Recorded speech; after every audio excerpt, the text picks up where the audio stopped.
Bonsoir, bienvenue à toutes et à tous pour ce nouveau numéro de CSP Time, le 20e déjà, avec au sommaire de cette semaine les débriefs des matchs contre Strasbourg et l'Alba Berlin, le débat, la discussion avec notre invité Karim Djellali, sans oublier les tops et les flops de toute cette semaine. Vous connaissez le principe, tout est à voir jusqu'à dimanche sur le site internet lepopulaire.fr et sur la page Facebook Le Populaire Sport. Alors je vous l'ai dit, notre invité cette semaine, c'est Karim Djellali, supporter acharné du Limoges CSP, détenteur du compte Twitter, pour ceux qui le connaissent, sous le pseudo Sergent Hartmann. Bonsoir Karim. Bonsoir Franck. Et pour nous accompagner, deux spécialistes du basket ici au Populaire du Centre. Vous les avez reconnus bien sûr, c'est Mathieu Marot à ma gauche. Bonsoir Mathieu. Bonsoir Franck. Et Jean-Christophe Bourdin qui vont donc nous accompagner durant toute cette émission. Merci Jean-Christophe d'être avec nous. Salut Franck. Allez, CSP Time numéro 20, c'est parti. Et on commence donc tout de suite par un retour sur la défaite dimanche du Limoges CSP à Strasbourg. Une défaite nette, 20 points, 81-61. Je vais m'adresser tout d'abord à Mathieu, puisque vous étiez sur place, vous au Rhenus. Qu'est-ce que vous avez vu là-bas, un non-match de la part du CSP? J'ai pas vu grand-chose honnêtement au Rhenus. Ça fait quelques années maintenant que le CSP se déplace au Rhenus et tous les ans il prend une lourde claque, une belle leçon. Et cette année il n'a pas échappé à la règle. Je pense que ça a été encore pire que d'habitude. Limoges a rien montré, que ce soit défensivement, dès le premier quart-temps, ça a été ultra compliqué. Offensivement, le jeu a été d'une pauvreté absolue. Ça a été un non-match face à une demi-équipe de Strasbourg en plus, parce que bon, c'est vrai que perdre à Strasbourg en soi, ça n'a rien d'infamant. Après, quand on sait que Strasbourg, il leur manque deux intérieurs majeurs, dont Youssouf Afal de 1m20 et un intérieur potentiellement américain shooter, ça fait beaucoup. Et même dans ces conditions-là, face à un secteur, une raquette de Strasbourg où il y avait seulement Ali Traoré et Florent Pietrus, ça fait beaucoup quand même pour le CSP qui lui a été au complet. Et puis difficile de se remettre d'un début de match aussi raté. Maintenant, c'est devenu une triste habitude pour le CSP. C'est vrai que tous les débuts de match, globalement, notamment à l'extérieur, ils sont tous ratés. Donc là, il y a eu un petit peu moins de points encaissés, mais 23 dans le premier quart-temps, c'est encore beaucoup trop. Le résultat, le CSP, il passe son temps à courir après le score. Face à certaines équipes, à la maison, ça peut passer. À l'extérieur, et notamment sur le parquet d'une équipe comme Strasbourg, c'est beaucoup plus difficile. Et là, on l'a vu, à la fin, ça fait 20 points. Jean-Christophe, vous avez vu vous, le match à la télévision. Ouais. Collectivement, tout a été très pauvre sur cette rencontre.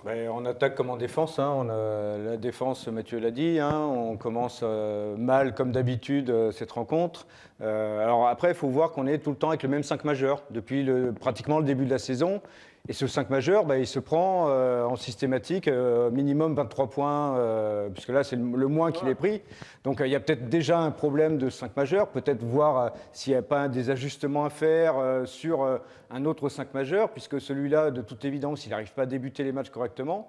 Et puis après, on a vu que rien ne marchait, ni en attaque, ni en défense. Et en attaque, ça a été assez flagrant. Deuxième mi-temps, c'est des actions collectives, des actions individuelles, au collectif, il n'y avait rien. On a vu à un moment une scène assez surréaliste avec Jonathan Roussel qui annonce un système.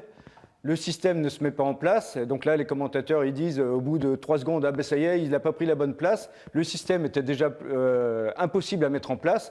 Balle perdue. Après, Jonathan Roussel a essayé de s'expliquer. Mais c'est quand même assez incroyable. On arrive au 15 octobre et on n'arrive même pas à mettre un système en place. Karim, c'est quoi le problème de cette équipe? Je ne sais même pas si c'est un problème mental, parce que j'ai pas l'impression. On dirait plutôt de l'envie. Il n'y a pas un mec qui est capable de se rebeller sur le terrain et d'essayer d'aller motiver un peu les autres. Je pense qu'il manque un peu. L'an dernier, on critiquait beaucoup Conklin parce qu'il avait des moufles à la place des mains, mais au moins c'était un battant sur le terrain. On avait un mec comme Morancy qui était capable de faire des stops. Alors apparemment, Damien Inglis est là pour ça. Alors ça, je demande à voir quand même, parce que Damien Inglis, tous ceux qui ont vu jouer Damien Inglis, c'est un gros talent, Damien Inglis. D'ailleurs, il a été drafté très jeune, à un bon niveau. Après, ça n'a jamais été un défenseur dans l'âme, Damien Inglis. Moi, je veux bien que tout le monde nous explique aujourd'hui qu'il peut défendre sur les postes 1, 2, 3, 4, 5, que c'est lui qui va être le stopper défensif du Limoges CSP, mais il n'a jamais fait ça de sa carrière, en tout cas, Damien Inglis. Non, mais je trouve pas que ça soit... Alors au-delà pour moi, c'est un très bon joueur. Oui. Par contre, il n'y a rien à dire, c'est un super joueur, ça n'a rien à ses qualités. Mais c'est pas le stopper défensif qu'on cherchait, comme on pouvait avoir l'an dernier, un Conklin ou un Morancy, par exemple. Mais c'est surtout les entames de match ratés qu'on a l'impression que les mecs ils rentrent sur le parquet parce qu'il faut rentrer sur le parquet. Et ça, Jean-Christophe le disait, peut-être changer le 5. On a vu que contre Zagreb, je crois, c'est là où on encaisse le moins de points, alors que tu disais que c'était Strasbourg, mais je crois qu'on n'en prend que 19 contre Zagreb. Oui, bah après, voilà, mais il y avait un 5 qui était différent. Je crois que Doumbouya était titulaire, mais pourquoi pas? Il a 17 ans, le gamin, autant l'envoyer sur le terrain. Il n'a rien à gagner, il n'a rien à perdre. Et puis on voit comment il se lâche. C'est un des seuls qui, je trouve, défensivement, se bat un peu et met un peu d'intensité.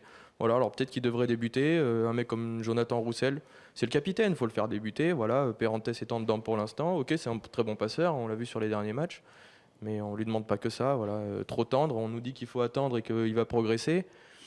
Néanmoins, depuis le mois d'août, on nous dit ça. Donc à un moment donné, août, septembre, octobre, voilà, ça fait 3 mois qu'on attend. Je ne sais pas si le progrès va venir. Collectivement, on l'a vu, Damien Inglis, combien de fois il remonte la balle 3, 4 fois, il fait des dribbles dans le dos. Damien Inglis, il n'est pas là pour remonter la balle. Il n'est pas là pour remonter la balle. Non, c'est pas son boulot. Il y a quand même quelque chose qui ne va pas quand on voit Damien Inglis qui remonte le ballon. C'est pas son rôle. C'est la preuve que collectivement, ils n'y sont pas. Quoi. Y a rien de, on a l'impression qu'il n'y a rien de structuré. Moi, ce que je ne comprends pas, c'est qu'il change pas, que Kyle Manning ne change pas de 5 majeurs, parce qu'en plus, l'année dernière, régulièrement, il en changeait pendant la saison. Et je comprends pas, alors que ça fonctionnait, souvent même. Il avait même fait des combinaisons avec Gibson et Joyce en même temps sur le terrain. Pourquoi pas essayer de temps en temps Roussel, Perrantes en même temps sur le terrain. Il en changeait régulièrement. Et cette année, où en début de match, ça ne fonctionne pas, et là, il les change pas. Donc c'est vrai que j'ai un peu du mal à le comprendre. Je pense qu'il se rend compte aussi, il a dû se rendre compte qu'un mec comme Axel Bouteille était performant en sortie de banc. Oui. Et il se dit, s'il est performant en sortie de banc, pourquoi ne pas le laisser sur le banc et puis non, mais on parle pas d'Axel Bouteille comme ça. Mais par exemple, pourquoi on ne le mettrait pas titulaire? Perrantes, moi je pense que c'est. Je dis pas qu'il faut changer le joueur. Je ne suis pas en train de dire ça. C'est un très bon joueur. On l'a vu sur certaines phases. Mais néanmoins, si on a besoin d'avoir du rythme dès le début, c'est Jonathan Roussel qui va mettre le rythme dès le début. Et Doumbouya, comme tu dis, sur l'envie, l'impact défensif, l'agressivité, quitte à faire des fautes. Bien sûr, je ne dis pas qu'il faut qu'il joue 40 minutes, c'est pas ça. Qu'il joue 15-17 minutes comme il joue actuellement, c'est très bien. Au-delà du fait qu'il faille le montrer au scout, NBA, tout ça, ça c'est une autre histoire, mais au moins il met l'intensité dès le début. Il rentre et puis on voit qu'il a cette intensité-là. Alors il est un peu foufou parfois, il y a eu une action, je crois, dimanche contre Strasbourg où il part un peu tout seul au panier, il marque. C'est un peu un petit miracle. C'est au petit bonheur la chance, au moins je suis désolé, il y allait, quoi. Non, mais il a raison. Au moins, il a eu raison. Il allait provoquer à l'intérieur parce que Strasbourg avait un déficit à l'intérieur. On n'a pas su aller les provoquer. On a continué à jouer autour à 3 points, etc., etc. Et puis Strasbourg a très bien compris. Notre jeu est beaucoup trop facile à lire aujourd'hui aussi. Il y a une stat sur ce match. Il y a une stat qui est hyper frappante. C'est 5 lancers francs. Le CSP a shooté 5 lancers francs à Strasbourg. On ne va même pas parler de la stat de la réussite. Ils en ont mis qu'un sur les 5. Mais ça, peu importe à la limite, 1 sur 5. Mais c'est surtout 5 lancers francs de shooter. Enfin, ça prouve qu'il n'y avait aucune agressivité dans les rangs Limougeaux. Ils ont été repoussés très loin du cercle par une équipe de Strasbourg, encore une fois, qui leur a marché dessus. Même Kyle Manning l'a dit sans problème à la fin du match. Ils nous ont marché dessus. Et on a du mal à s'expliquer que Strasbourg, qui est le seul Ali Traoré vraiment dessous, qui fait la différence, qui fait un super match, on n'arrive pas à provoquer des fautes à Ali Traoré. En plus, on le sait, Ali Traoré, c'est un magnifique attaquant, mais c'est quand même pas un défenseur de haut vol. C'est pas le meilleur défenseur de la ligue, mais il faut voir aussi qu'il marque plus de points que nos 2 intérieurs réunis, nos 2 pivots. Il y a ça. Alors là, c'est problématique. On n'est pas allé le chercher dessous. On n'a même pas cherché à lui faire des fautes. Je ne sais pas combien il finit à de fautes. Il doit finir à 2 fautes. Une faute, je crois. L'antisportif qu'il prend quand il retombe sur l'objecté. On n'a même pas l'impression qu'il fasse exprès, quoi. Parce que bon, ils avaient que lui, donc ils ont dû le protéger des fautes. Il n'allait pas défendre de manière trop rugueuse, et nous on le provoque pas. Donc, il y avait un mec comme Pietrus qui nous l'a fait toujours à l'envers. On le connaît, il est malin, c'est un fourbe. Voilà, mais peut-être qu'il nous faudra un mec comme ça dans l'équipe aussi. Le temps qu'il a été sur le terrain, il a été super efficace. Défensivement, c'est exactement le profil qui manque au CSP aujourd'hui, Florent Pietrus. Oui, tout à fait. Est-ce qu'on tire déjà des enseignements définitifs après quelques mois, enfin très peu, quelques semaines de match, déjà par exemple sur le recrutement des Américains? Je pense qu'on peut commencer à tirer quelques enseignements. Pas tous, parce qu'on connaît les joueurs américains, il y en a beaucoup qui aiment bien élever leur niveau de jeu à l'approche des playoffs, quand vraiment ça compte. Mais là, déjà, on peut commencer à s'interroger. On l'a dit pour London Perrantes, là, on a beaucoup de questions. Il ne faut peut-être pas remettre en cause tout de suite son avenir à Limoges, mais peut-être au moins mettre Jonathan Roussel dans le 5 de départ et voir ce que peut donner London Perrantes en sortie de banc. Après, Isaiah Miles, c'est pas mal. Le problème, les joueurs américains, vous les prenez individuellement, c'est pas mal. Sauf Dwight Hardy, qu'on ne voit pas trop, qui est un peu caché depuis le début de la saison. Le problème, c'est l'équilibre de cette équipe aujourd'hui. il n'y a pas de stopper défensif. Est-ce que tu ne manques pas de système justement pour des joueurs comme ça, quand on a des mecs comme Hardy qui sont des bons shooters, des forts shooters, comme Howard, où à chaque fois ils shootent mais sous pression quoi. Mais le problème c'est que tu peux pas faire des systèmes après pour tout le monde quoi. Non, tu peux pas faire des systèmes pour Sinon, tout le monde, faut mais à jouer un moment plusieurs donné, ballons dans cette à un moment équipe, donné, quoi. tu peux aussi trouver des systèmes pour un joueur en te demandant pas d'en faire 10. Hein. Mais peut-être que Hardy il est aussi super ciblé parce qu'ils savent que c'est Hein le shooter attitré Ouais. à la limite du CSP. Et si on ne le voit pas, alors c'est peut-être en partie à cause de lui, parce qu'il a du mal peut-être à se démarquer. Il ne prend pas trop de responsabilités non plus. Hein. Il y a certaines fois, on l'a vu préférer la passe au shoot. Après, de l'autre côté, il est super ciblé. Hein. Quand on regarde les défenses, il avait quand même du mal à se sortir. L'avantage, c'est que c'est pas un joueur qui va forcer le jeu. Il y a ça Ouais, aussi. mais on Voilà, attend il va un peu pas ça de lui shooter quand même. Hein. Il est arrivé Ouais, là. mais il va avec pas un shooter bon pour CV. shooter. Mais c'est vrai que c'est appréciable qu'ils forcent pas non plus le jeu. On a suffisamment critiqué certains Américains, ou même Français d'ailleurs, qui pouvaient forcer le jeu. Lui, c'est un beau joueur. Maintenant, avec le statut qui est là, on en attend un peu plus. Ouais. Bon, Voilà, je voulais juste je vous faire termine. signe de ne pas embrayer derrière. Alors Karim, pour en savoir un petit peu plus, vous êtes d'où? Vous êtes né où? Date et lieu de naissance? Né à Limoges, grandi ici, vécu ici depuis toujours, né en 13 janvier 1988. Alors ce qui fait 30 ans. 30 ans exact. C'est ça. Avec né en pleine période d'un CSP qui était déjà un grand club. Ouais, tout à fait. J'ai l'impression que je suis né avec. Je suis peut-être né dans Beaublanc, mais Alors est-ce que vous pratiquez un sport? oui, football. Pas du tout le basket, mais j'ai grandi au fruit du CSP avec mes grands-parents. Voilà, donc ils m'ont fait découvrir ça à l'âge de 5 ans et depuis, j'ai pas trouvé la sortie de Beaublanc. Alors football quand même. Mais football quand même. Ouais, dans quel club? Aix-sur-Vienne. Ouais, un bon niveau? Oh, R2 et R3 pour. Voilà, maintenant ça a reformé ancienne DHR et PH. D'accord. Gardien de but. Ah d'accord, gardien. Eh Ouais. oui. Ah ouais, donc toujours Petit, le ballon mais avec les mains. costaud. Quoi. Ouais, toujours. Il y a toujours une histoire de ballon quand même. Ouais.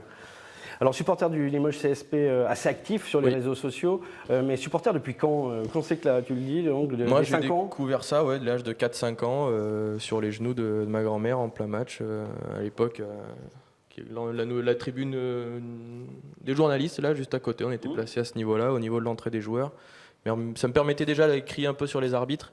C'était ma quelle grande époque, alors, spécialité. du CSP à 5 ans, là C'était quelle, à l'époque 92-93. Ah, pas la plus vilaine. Ouais. Pas la plus vilaine, non. Pas la plus vilaine, certainement même la plus belle. La grande époque. La grande époque du CSP, voilà. Et puis, je ne l'ai pas quitté depuis. C'est une grande histoire d'amour. 88, c'est quand même l'année du triplé. Hein.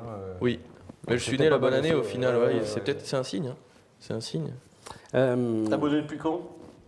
Abonné, alors là, depuis très longtemps. Je m'étais pas abonné, sincèrement, pendant la période un peu faste en National 1, mais de temps en temps, j'allais voir quelques matchs. Voilà, mais comme beaucoup de monde, hein, je Ouais. pense. Et j'allais quand même voir quelques matchs. Voilà. Et puis après, j'ai repris quand on est remonté en Pro B, puis j'ai tout suivi depuis. Présent à tous les matchs? Présent à tous les matchs, quasiment, ouais. J'ai raté Bourg, parce qu'à cause du football, on joue le samedi soir, donc c'est pas facile, il faut choisir. Donc, mais j'ai quand même réussi à suivre un peu le match en replay. Là. Le club a mis sur l'appli le replay du match, donc j'ai regardé quand même. Mais on suit toujours. Est-ce que vous supportez un autre club autre que Non. le CSP? Le Stade Toulousain en rugby, et puis je regarde le football, mais j'ai pas de club préféré. Pas Monaco, par exemple. Alors on va parler justement un petit peu des réseaux sociaux, justement. En plus, il y a beaucoup d'actualités avec le Limoges CSP qui, en ce moment, fait un petit peu une certaine chasse sur Twitter, notamment aux abonnés. Vous en faites partie avec votre compte qui a été bloqué Oui. par le CSP. Alors c'est un peu, voilà, qu'est-ce que vous en avez pensé? Ça vous a blessé? C'est quelque chose qui vous... Bah, mine de rien, c'est quand même blessant. Ouais, parce qu'on a l'impression que vraiment, on passe pour le vilain petit canard, alors qu'en remontant son fil de Twitter, on se rend compte qu'on n'a pas dit grand-chose. Enfin, surtout qu'il soit blessant ou qu'il aille à l'encontre des valeurs du club ou qu'il essaye de détruire le club, comme ça a été dit. Mais bon, Qu'est-ce qui se maintenant, passe en ce moment sur Twitter, Mathieu? Bah, c'est vrai que c'est un peu compliqué. Vous parlez de chasse, on va pas dire que c'est une chasse, mais c'est vrai que le Limoges CSP est très attentif à tout ce qui se fait sur les réseaux sociaux, à tout ce qui se fait sur les forums. D'ailleurs, ils avaient créé une émission CSP Nation avec des supporters du Limoges CSP, donc Karim a participé. Et c'est vrai qu'aujourd'hui, ils sont très actifs. Ils regardent vraiment de près ce qui se dit sur eux, ce qui se dit contre eux surtout. Et donc, il y a eu ces quelques comptes bloqué, dont celui de Karim. On peut citer Captain Bretzel qui a eu de bloqué, populaire. le Populaire qui a eu de bloqué, qui a fait un communiqué aussi. Ben, tout ça, on le sent en ce moment. Il y a une certaine tension qui passe sur les réseaux sociaux pour le coup. Avant, ça n'existait pas. Mais là, du coup, on la suit là-dessus. Il y a une certaine tension entre les supporters du Limoges CSP et les dirigeants limougeaux. C'est parti, alors certains vont dire c'est parti de l'épisode Samardo Samuels, mais je pense que ça remonte déjà un petit peu avant. Et c'est vrai que c'est compliqué. Après, je veux pas défendre les uns ou les autres. Moi, c'est pas trop mon problème. Bon, c'est vrai que ce soit Captain Bretzel que je connais ou Karim, c'est pas des personnages insultants. Enfin, on le voit, c'est pas un hooligan non plus décérébré. Et c'est vrai que c'est toujours gênant. À qui la faute, qui a raison, pas. Je suis pas là pour juger, mais c'est vrai quand on entend Karim qui est amoureux du CSP, qui va à Beaublanc depuis 5 ans, qui est abonné depuis je sais pas combien de temps, il sait pas non plus. Donc, enfin voilà, c'est dommage quand même d'en arriver là. Mais est-ce que justement les supporters ne sont pas allés trop loin aussi dans la critique? Il faut comprendre aussi, se mettre à la place du club qui se protège. Chaque critique est constructive. Hein. On apprend des critiques aussi. Je pense qu'à un moment donné, il faut. Moi, j'assume ce que je dis sur Twitter pleinement. Il n'y a pas d'anonymat relatif lié à mon compte ou quoi que ce soit. Mais s'ils acceptent mal la critique, dans ce cas-là, on ne crée pas de compte. Ah non, la liberté de s'exprimer à chacun, elle est présente en France, c'est un droit fondamental. Pourquoi l'enlever aux gens? Voilà, on ne pense pas avoir été insultant ni rien du tout. Tu as regardé ton compte, tu as dit j'ai regardé mon fil, en fait, j'ai pas été, tu n'as rien trouvé, mais dans l'ensemble, peut-être que le club s'est senti visé. Alors ils se sont peut-être sentis visés à certains propos, notamment à un moment donné sur le tweet d'Olivier Bourguin, où il disait qu'il n'en avait pas la mémoire courte, etc. Donc j'ai peut-être réagi un petit peu de manière virulente, et c'est peut-être une conséquence aussi, où j'ai dit... Il faut noter aussi qu'il a utilisé une réplique de film, notamment. Ouais, voilà, j'ai utilisé une réplique de film de Sergent Hartmann, c'est peut-être mal passé, donc... peut-être que tout le monde n'avait pas cette référence aussi. Non, on ne connaît pas tous les mêmes références cinématographiques, voilà, c'est ça, maintenant l'interprétation est différente de chacun. Qu'il ait mal interprété, je peux le comprendre. De là à aller bloquer des gens, je pense qu'il y a des gens qui sont même 10 fois plus virulents que moi, mais ça passe pour tous les community managers maintenant, c'est une mode. On en voit qui sont très drôles. Il y a eu un échange sur Twitter la semaine dernière avec celui du Locomotive Cuban, par exemple. Un nouveau compte justement du CSP qui effectivement est très drôle, où ils se répondent. Tout ça, aujourd'hui, ça fait partie intégrante de la vie, du jeu. Et on ne voit pas un club, c'est extrêmement rare de voir un club, qu'importe le sport, un club professionnel bloquer ses propres supporters, ses propres abonnés sur les réseaux sociaux. Oui, bien sûr, ça a dû arriver. Maintenant, je le vis bien. C'est quelque chose de rare quand même. Ça relève plus de l'exceptionnel. Rassurez-vous, ça se vit bien. Alors le CSP déjà avait entamé ce passage à l'ultra numérique sous l'ère Forté. Il était déjà passé, Frédéric Forté était quelqu'un qui communiquait beaucoup sur Twitter aussi. Est-ce que les choses ont changé fondamentalement là, depuis l'arrivée de la nouvelle équipe? Ouais, j'ai l'impression qu'ils se sont un petit peu enfermés dans le cercle. Parce que c'était déjà important à l'époque Forté. Ils se sont enfermés un petit peu dans une bulle. Comme ils ont dit, ils ont besoin de personne, mais ils ont surtout besoin des supporters. À un moment donné, et je pense que se les mettre à dos, c'est peut-être pas la meilleure idée qu'ils aient fait. Qu'ils aient eu du moins. Les rapports avec les supporters, ils ont changé, de toute évidence. Les rapports ont changé, alors que c'est pas Fred. Fred aussi en prenait plein les dents sur Twitter, faut pas se le cacher.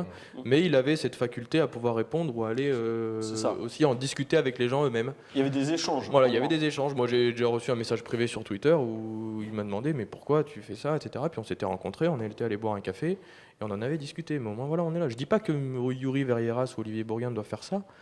Mais au moins essayer d'avoir un dialogue constructif et comprendre pourquoi justement les gens ressentent ou se sentent oppressés ou sont pas contents, quoi. Voilà. Et c'est pas ce qu'ils ont fait. C'est pas ce qu'ils ont fait. Non, je pense qu'au contraire ils ont soufflé un peu sur les braises, tel des pyromanes. Allez, on va revenir avec une note un peu plus positive. Quel est ton meilleur souvenir de supporter du Limoges CSP, justement après toutes ces années? Peut-être l'image que tu gardes, la performance, le match. Les titres. Les titres. Bon, tous les titres, de toute façon, tous les titres sont beaux. 2000, on va pas en parler, mais c'est sûrement un des plus beaux, ce triplé. Après, la descente aux enfers, on sait ce que c'est. Il y a eu un match où je m'en rappelle parce que j'y ai laissé un iPhone. C'était contre Poitiers, je crois qu'on était en Pro B, où il y a eu, on est mené à la fin. Poitiers a 2 lancers francs, je crois. Et Shoot de McAlarney. shoot de McAlarney à 3 points qui fait envoler le toit du stade. Le toit du stade est toujours pas redescendu, je crois, depuis. Et moi, j'avais mon portable à la main, j'étais sur ma chaise. Et en fait, en me levant, sautant de joie, il y a l'iPhone qui a volé, qui a atterri. 5 travées plus bas et qui a fini en morceaux. Donc voilà, très bon souvenir de match, mauvais souvenir pour le téléphone, mais c'est pas grave au moins. Et ton pire souvenir, c'est quoi? C'est le téléphone, non? C'est les arbitres du championnat de Ah France. ouais, les arbitres. C'est vrai que c'est un peu Mais- virulent sur les arbitres. Par Ouais. contre, ça, on va. Non, mais les arbitres, pour moi, Mais il faut pas que ce soit les une choses les cible, plus systématique, C'est une c'est vrai. cible. Ah non, mais c'est une cible. Pour moi, ils ont la cible ici. C'est obligé. Ceux-là, c'est le pire souvenir, c'était en Coupe de France, je crois, il y a 2 ans contre Chalon, où les arbitres ont été absolument fantastiques, de mérite, de tout siffler contre nous, et on perd ce match-là extraordinairement à cause d'eux, clairement. Faut être clair. Je crois que c'est un de mes pires souvenirs. Alors messieurs, on va attaquer bien évidemment par un retour sur le match d'hier soir du Limoges CSP qui s'est incliné, on le rappelle, face à l'Alba Berlin, 102-93. Je vais m'adresser d'abord à Mathieu. Votre regard sur ce match, des matchs qui se suivent et qui se ressemblent finalement pour le CSP. Oui, bah, c'est tout à fait ça. Comme d'habitude, le Limoges CSP n'est pas bien rentré dans son match. Et comme d'habitude, il s'est fait sanctionner très rapidement dès le premier quart-temps. Il a pris l'eau, un 10-2, je crois, pour commencer la rencontre. Kyle Milling prend tout de suite un temps mort, mais bon, ça suffit pas. Les Limougeaux, ils y sont pas. Défensivement, c'est n'importe quoi. Il n'y a pas de repli défensif, il n'y a pas d'intensité. Pourtant, il avait changé son 5 majeur en mettant Jonathan Roussel à la place de Perrantes, que tout le monde attendait, en mettant Boutsielé à la place de Mamjeité, mais rien n'y a fait. Les joueurs, ils sont trop soft. Et après, Limoges court après le score pendant toute la rencontre. Et puis au final, ça fait une défaite logique, qui aurait même pu être plus lourde d'ailleurs. Jean-Christophe, le CSP a vraiment souffert de la comparaison avec les Allemands hier soir. Ah oui, ça a été flagrant à tous les niveaux du jeu, en attaque, en défense, collectivement. On avait une équipe qui jouait ensemble, on a senti une sérénité dans cette équipe allemande, des solutions, même sous la pression, quand le CSP est revenu, enfin il n'est jamais revenu bien loin non plus. Et puis en face, une équipe où il n'y a rien, quoi. On sent que collectivement, ils n'ont pas de repères, ils ne savent pas s'appuyer sur des choses simples. Toute simple pour se dire à un moment, bon voilà, on va faire des choses, on va pas compliquer, mais tout est compliqué avec cette équipe. Défensivement, Mathieu l'a dit, c'est n'importe quoi. Il y a des espaces béants dans la défense, des shooters à 3 points de l'Alba Berlin qui sont absolument seuls pour shooter. Ça s'est renouvelé. Shoot à 3 points, backdoor. Voilà, tout ça y est s'est passé, renouvelé hein. tout le match. Et puis en attaque, pas beaucoup plus, des actions individuelles, mais collectivement, on voit rien. Donc c'est franchement très inquiétant, je crois, quand même. Hein. Karim, on parlait depuis le début de semaine du 5 majeur de Kyle Milling qui ne changeait pas. Et là, en l'occurrence, hier soir, il a changé pour peu de résultats, mais en tous les cas, ça avait changé. Il a changé, mais rien n'a changé parce que, quoi qu'il arrive, j'ai eu l'impression que l'envie n'y était quand même pas dès le début.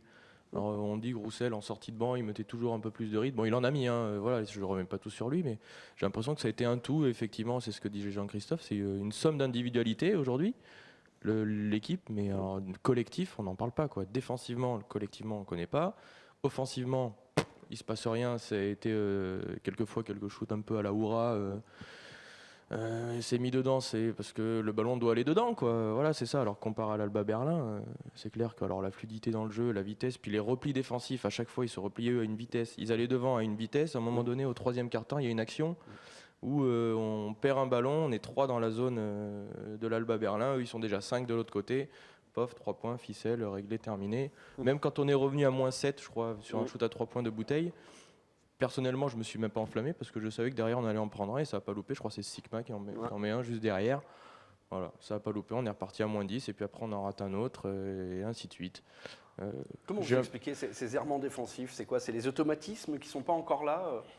Non, parce que la défense, comme l'a dit Damien Inglis après la rencontre, la défense c'est une question d'envie, c'est pas une question tactique, c'est une question d'envie et de concentration pendant 40 minutes. Si les mecs donnent tout sur le terrain, a priori ils peuvent arrêter leur adversaire direct. On n'en est pas à dire tactiquement, machin, il y a des failles et tout. Non, juste arrêter ton adversaire direct. Pour l'instant, il n'y a aucun Limougeau qui fait ça, quoi. Donc après, forcément que c'est compliqué. Tu as des joueurs qui te disent, comme Miles, j'essaye d'apprendre à défendre. Non mais Miles Mais tu peux pas apprendre à défendre à ce niveau-là, c'est pas apprendre aujourd'hui, c'est tu dois défendre, c'est tout.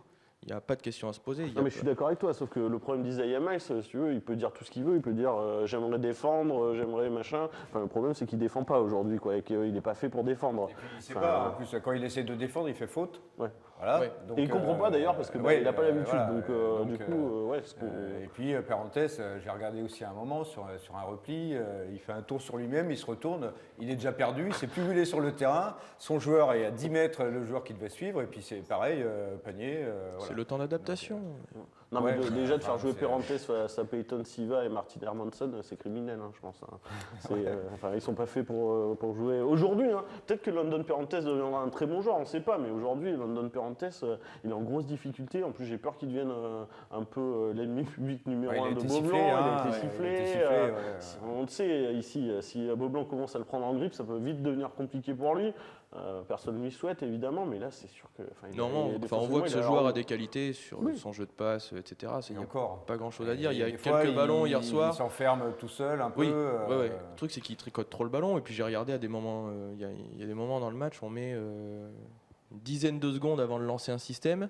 Alors qu'en face, les systèmes sont lancés quand même assez rapidement. Il y a du mouvement de partout. Voilà, on est tombé face à une vraie équipe. Et puis on voit le niveau qui nous sépare, le gouffre, j'ai envie de dire, qui nous sépare d'une grosse écurie européenne.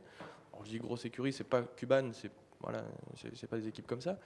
Mais on sent que Berlin, ça va aller loin encore, quoi. Ça va c'est faire une superbe 8e, équipe, quart de finale. C'est quand même une écurie supérieure à Limoges, forcément. Ouais, mais quand tu vois le championnat, est-ce que la JP Elite a quelque chose à envier au championnat allemand aujourd'hui? C'est ça, dans toutes les statistiques, tous les revues mettent le championnat de France devant le championnat d'Allemagne, comme étant le 4e championnat.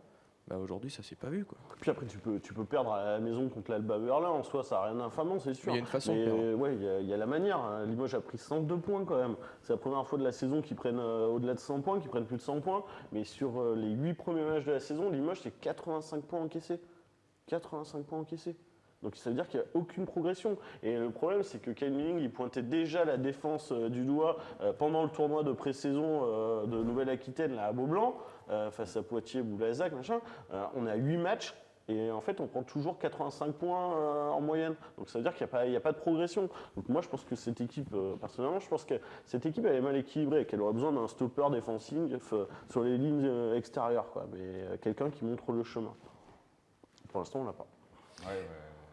De toute façon, mais on sent quand même qu'il y a un souci. À un moment, Perrantes est rappelé sur le banc, son coach il est à 20 mètres, il ne va pas lui taper dans la main, donc on sent déjà quand même comme une fracture. Et il y a pas mal de joueurs qui sont rappelés sur le banc. Vous pensez que le font la discours gueule. passe mal? Ils font la Parce gueule, que la les fracture, gars. elle est coach-joueur. On sent que c'est pas fluide, tout ça, ces relations, la façon dont ils sont sur le terrain, dont Kyle Milling fait passer ses volontés. Il y a quelque chose qui ne va pas et on le ressent, quoi. Il y a quelque chose de Comment tu de veux que ça aille? palpable. En même temps, ils ont pris une tôle à Krasnodar, ils en ont pris une autre à Strasbourg qui était avec 2 joueurs en moins, ils ont pris une troisième à la maison oui, non, face mais, à Berlin. voilà. C'est sûr que ça peut pas aller bien. Non, ça peut pas aller bien, mais on sent aussi que, est-ce qu'une fracture est en train de se faire entre une équipe et son coach?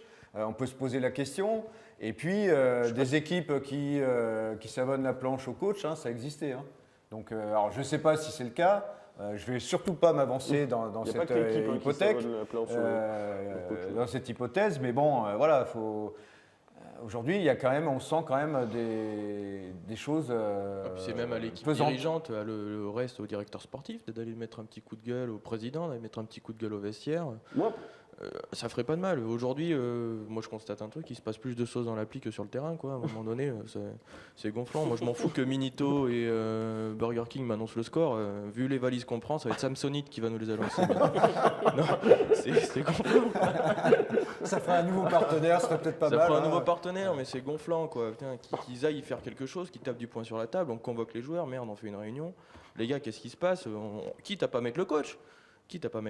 Puis il y a moi, je certaines- pense pas que l'équipe ait lâché le coach. Après, Non, il y a, non, il j'ai y a pas quand dit même ça, un. Oui, non, voilà. mais qu'on Mais soit on bien peut se clair, poser la question. il y a un retour.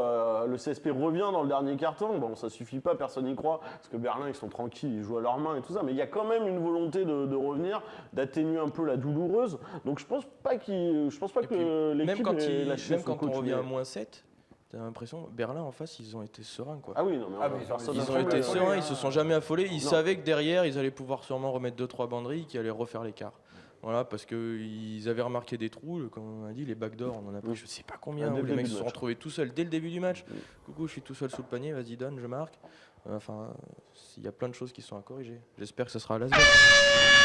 Alors nous allons aborder dans ce quatrième quart-temps bien le retour en grâce finalement de Samardo Samuels, en tout cas aux yeux des dirigeants. On va rappeler l'histoire. Ce joueur était suspendu, mis à pied par le club. Mathieu, vous étiez présent lors de cette rencontre où Samardo Samuels avait un petit peu pété les plombs? Ouais, alors moi je vais être honnête, j'avais rien vu, mais c'est dans le premier quart-temps, après 6 minutes de jeu, quelque chose comme ça, Kenmiling convoque un temps mort, le CSP a déjà pris l'eau défensivement, et donc là, à cet instant-là, pendant ce temps mort, Samardo Samuels aurait invité son coach à aller se faire foutre, voilà, un petit fuck off, et du coup tout est parti de là, Kenmiling révèle l'histoire en conférence de presse, derrière le Limoges CSP est obligé de suspendre son joueur dans un premier temps, ensuite il y a une mise à pied. Une procédure de licenciement est engagée à l'encontre du joueur. Et voilà, donc depuis, on attendait l'issue de cette procédure. Et donc, le Limoges CSP a annoncé la réintégration de Samardo Samuels juste avant le match contre l'Alba Berlin. Donc, mercredi soir, juste avant la rencontre, on a appris le retour dans le groupe de Samardo Samuels, un joueur très important, il ne faut pas le cacher, pour le Limoges CSP. C'est une issue qui plaît plutôt, en tous les cas, à l'environnement du club, aux supporters et dirigeants. On peut s'interroger sur le fait, est-ce que le club a cédé à la pression des supporters ? Parce qu'il y avait quand même une pétition qui a été mise en ligne pour le retour de Samardo Samuels. Il y avait une vraie pression, entre guillemets, parce qu'il ne faut pas non plus exagérer et mettre... le mot pression, il ne faut quand même pas en faire des caisses, parce que, bon, je veux bien la pression sur le Limoges CSP, mais enfin jusqu'à une certaine mesure. On n'est pas en Espagne ou en Turquie ou en Grèce. Donc voilà, et on fait revenir Samardo Samuels un petit peu dans l'urgence sportive, moi j'ai l'impression, parce que l'équipe, on l'a vu, on en a parlé cette semaine, ça n'avance pas sportivement, et on a quand même là, sous la main, quelque part, un joueur qui a joué en NBA, qui a joué à Barcelone, qui est un joueur de niveau Euroleague, qui est dominateur de toute façon de JP Elite. On l'a sous la main, on ne peut pas s'en séparer. Surtout dans cette période où on est là actuellement, il faut agir vite, il faut agir sportivement, parce que c'est à partir des résultats sur le terrain que le Limoges CSP peut espérer redresser un petit peu la situation. Alors effectivement, au niveau de l'éthique, c'est peut-être contestable, mais je pense que aujourd'hui, les dirigeants ont fait le pari du sportif, et donc privilégier d'abord le terrain. Alors il va falloir maintenant gérer tout ça, parce qu'il y a des joueurs qui vont peut-être se dire ouais, si on peut dire au coach, si on peut l'insulter, moi aussi, de toute façon je ne me ferai pas virer. Donc il va y avoir sans doute quelque chose de délicat à gérer, mais de toute façon il fallait faire quelque chose sportivement, et je pense que c'est ce qu'ils font. C'est quoi le message en fait sportif que tu envoies ? Non, mais le message sportif, il est terrible. Alors moi, je pense que le retour de Samardo Samuels, effectivement, si on s'arrête sur le plan purement sportif, c'est forcément une bonne opération. On va pas le dire, on va pas revenir là-dessus. Samardo Samuels, c'est un des meilleurs joueurs de l'effectif du CSP, le seul qui est capable de jouer de haut au panier, de ressortir des ballons. Forcément, c'est un plus. Mais après, quel est le message ? Ça fait 15 jours, 3 semaines qu'on t'annonce que Samardo Samuels, en gros, il va partir. Il y a des dirigeants qui l'ont annoncé à des groupes de supporters, qui l'ont annoncé à des partenaires. Situation intenable, l'institution est plus forte que le joueur, c'est pas possible ce qu'il a fait. Bon, ok. 3 matchs plus tard, 3 défaites plus tard, on dit bon, finalement, on n'est pas bien là. Le public, ça gronde, on perd des matchs. Qu'est-ce qu'on fait bon, on va rappeler Samardo. Donc juste avant Berlin, le club rappelle Samardo Samuels en toute urgence. Mais quel est le message que tu envoies pour ton coach? Quelque part, tu le désavoues. Ça, je suis d'accord sur tout ça. Tu désavoues ton coach. Au niveau des joueurs, ton coach, il n'a plus vraiment d'autorité, parce que la décision ne lui a pas appartenu, même si forcément dans le communiqué... Après, il y a quand même une sanction, une mise à pied. Donc ça veut dire qu'il n'aura probablement pas de salaire pendant cette période. Non, mais c'est au-delà d'une sanction. Il a été suspendu dans un premier temps. Dans un deuxième temps, il a été mis à pied avec procédure de licenciement. Vous connaissez beaucoup de salariés qui réintègrent leur entreprise une fois qu'ils ont passé l'entretien préalable à un licenciement? Oui, mais à partir du moment où on se rend compte que ce salarié-là, finalement, il est important pour l'entreprise. Et là, en l'occurrence, on est dans l'urgence. S'il fait preuve on est dans l'urgence. Alors après, il y a de la communication, ils se sont rencontrés, ils s'est excusé. Tout ça, c'est de la com. Après, je suis d'accord avec toi, Mathieu, sur le message qui est envoyé, il est sans doute terrible. Et sans doute pas l'avantage des dirigeants. Mais il y a un moment, ils sont dans l'urgence. Et ils sont dans l'urgence, dans leur façon d'agir, dans leur façon de faire. Et là, ils se disent, sportivement, si on fait rien, et qu'est-ce qu'on fait si Samardo Samuels n'est pas là? On retrouve qui pour renforcer l'équipe? Parce que l'équipe, de toute façon, a besoin d'être renforcée. On reste avec Boutsielé et Mamjaité en poste 5 pour aller faire une campagne d'Eurocoupe et tout. Non, tu peux pas. Tu sais qu'il y a des joueurs après qui sont sur le marché, tu peux aussi essayer d'aller chercher un autre tu joueur. vas l'avoir Tu quand, sais ça que quand Damien Gliss est venu aussi, on a dit que ça rééquilibrerait l'équipe, tout ça. Est-ce en que fait, le souci, il n'est pas là justement, ils l'ont suspendu, donc il a été suspendu donc, pendant 2 semaines, il n'était pas là, procédure, mise à pied, procédure licenciement, etc. Est-ce que justement pendant ces 2 semaines, le club n'a pas essayé de chercher un joueur pour éventuellement essayer de le remplacer, pourquoi pas, histoire de faire le 3e si tu veux être sur toutes les scènes, sur le devant de la scène. Quoi qu'il arrive, il faut quand même 3 pivots. Hein. Tu te rends compte que tous les clubs aujourd'hui ont quasiment tous 3 pivots, du moins en Europe. Hein. en Europe, oui, en Europe, hein, je parle pas en France. Et ils se sont dit, finalement, on en a un qui est disponible, s'il s'excuse, on est d'accord. Alors ok, au niveau de l'éthique, c'est pas top, on passe un peu pour des blaireaux si on le remet, mais bon... Tant pis, c'est pas grave, au moins peut-être qu'il nous permettra de gagner des matchs parce qu'il tourne quand même à près de 14 points de moyenne depuis le début du championnat. C'est quand même pas négligeable. Et puis est-ce que c'est pas une forme aussi d'achat de paix sociale avec les supporters, quoi? Ah mais c'est ce que je disais au préliminaire, je pense qu'il y a de ça. On s'achète quelque part, on s'achète la paix sociale, quitte à désavouer notre coach. Le licenciement aurait peut-être été disproportionné par rapport à la faute aussi. Hein. Après, il y a aussi quel Meaning, à partir du moment où il met ça sur la place publique, c'est qu'il veut se débarrasser de Samardo Samuels. On le sait. Les manières sont pas top pour moi, parce que aller annoncer ça en conférence de presse, moi, j'aurais préféré que personnellement ça sorte un jour ou 2 jours après, que tous les gens se posent la question, mais pourquoi Samuel n'a pas joué? Est-ce qu'il est blessé, etc., etc., que tous les gens s'imaginent certaines choses. Non, l'autre pas. Tout de suite, conférence de presse. Oui, mais on balance le gossip. Il met ses dirigeants dos au mur.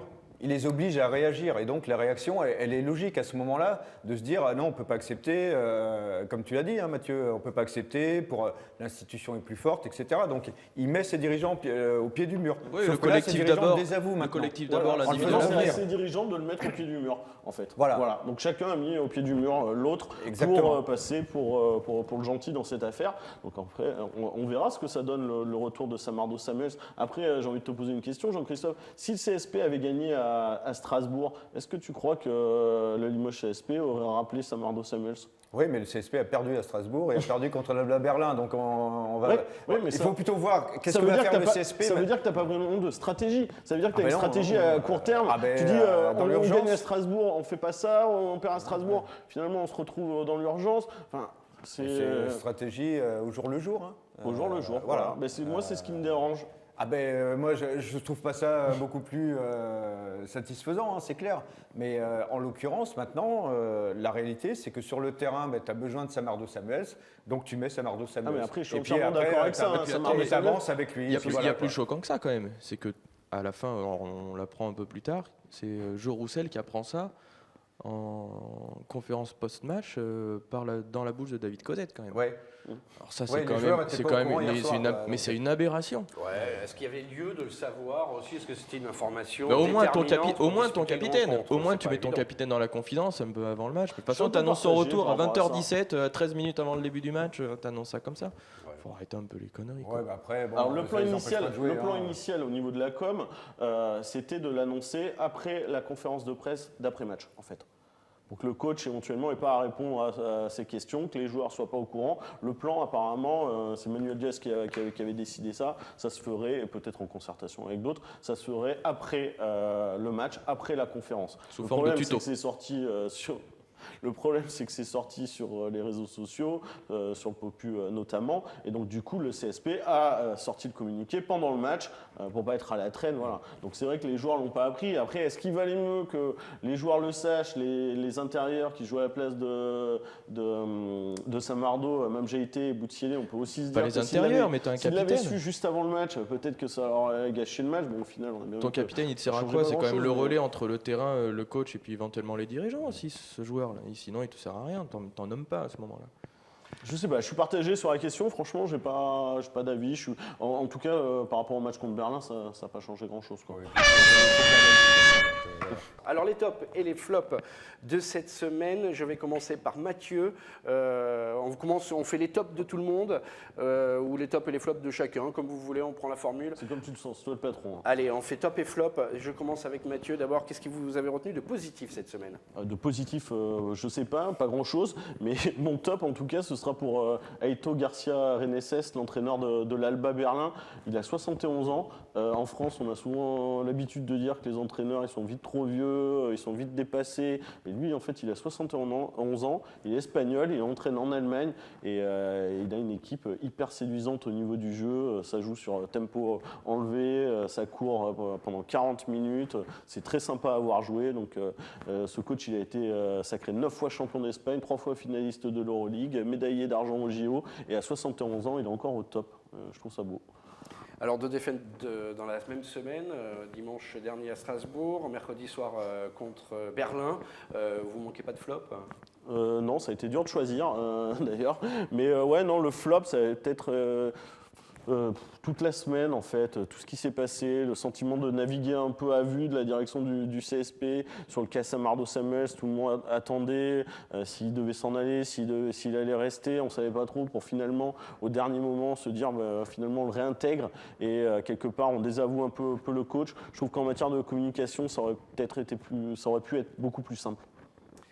Jean-Christophe, c'est à vous. Votre top de cette semaine. Alors mon top, il n'est pas Limougeot, il n'est pas de Limoges, c'est Justin Robinson, c'est le meneur de Chalon-sur-Saône, micro-meneur, 1m73. Alors un talent incroyable, ça tourne quand même en 5 matchs à 19 points de moyenne, 8,6 passes. Et on a vu lors du match contre l'Asvel, même s'ils l'ont perdu, que quand il ne pouvait pas faire de passe, il pouvait aussi marquer, parce qu'il a mis 32 points, des paniers à 3 points incroyables et tout. C'est encore un gros coup de Jean-Denis Choulet, qui aime bien ce genre de petits meneurs comme ça. C'est son habitude, il a encore mis la main sur un super meneur. Bravo à lui. Puis Justin Robinson, je pense que il va mettre le feu dans les défenses de Jeep Elite cette saison. Votre flop? Le flop, alors là, il est Limougeot. C'est Dwight Hardy. Alors je veux bien qu'il soit ciblé, je veux bien qu'il soit mal servi ou des choses comme ça, mais on nous l'a quand même vendu comme un gros joueur, meilleur que Kenny Hayes. Pour l'instant, on ne voit pas ce qu'il a de meilleur que Kenny Hayes. Alors peut-être qu'encore une fois, c'est peut-être la com du Limoges CSP qui a été un petit peu défaillante. En tout cas, Dwight Hardy, un gros joueur, on attend toujours. Merci en tout cas. Karim, top et flop de cette semaine. Top, l'Europe. Jouer une Coupe d'Europe. Ça quand même, quand on voit les équipes qu'il y a, les tableaux qu'il y a, j'ai regardé l'Euroleague par exemple, on la joue pas, mais voir Berlin l'autre soir, le jeu, la fluidité, comme disait Mathieu, ça court de partout, c'est vraiment un autre monde et ça fait plaisir quand même qu'à Limoges on voit ça. Voilà, ça c'est le retour de l'Europe à Limoges, on peut dire ce qu'on veut, Limoges a quand même une histoire avec l'Europe, avec les Coupes d'Europe, donc c'est bien d'avoir ça sur nos parquets, sous nos yeux, plutôt que derrière la télé. Les points négatifs? Si je devais en choisir un, je dirais la communication du club. Aujourd'hui, elle n'est pas franchement idéale. Tout peut s'arranger, certes, mais voilà, c'est les timings qui sont pas bons, les mots qui sont pas bien empruntés, accoudés au comptoir, les choses comme ça, les petites choses qu'on peut dériver les petits dérivés de la langue française, quoi. Voilà, les petits rêves embrumés, des sous-entendus qui sont pas top, nous n'aurons pas la mémoire courte, etc. Tout ça, je trouve ça vraiment moyen, sachant la pression un peu populaire, entre guillemets, qu'on va dire qu'il y a à Limoges autour du club. Voilà, merci messieurs, merci d'avoir participé à cette émission. CSP Time numéro 20, c'est terminé pour cette semaine. On vous donne rendez-vous dans 15 jours. Émission à retrouver en intégralité dès demain sur lepopulaire.fr et sur Facebook, bien évidemment, la page Le Populaire Sport. Merci de nous avoir suivis.